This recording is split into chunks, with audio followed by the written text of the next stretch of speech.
Look, some of the things I am going to say today go against conventional wisdom. So I'm going to encourage you to have a bit of an open mind about this. So the typical conventional wisdom on how you get a board seat is you get some certifications. So you go to the Institute of Directors or the Financial Times, you spend a fortune, you get certified, and then you apply for board seats.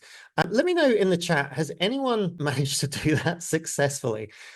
Because it does tend to be the advice that people give.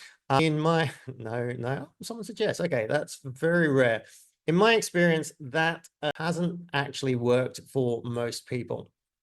What you will see today is you do not need any kind of certifications. You do not need any kind of educational qualifications. I don't have a Board of Institute certificate. I haven't got an MBA. I dropped out of my degree.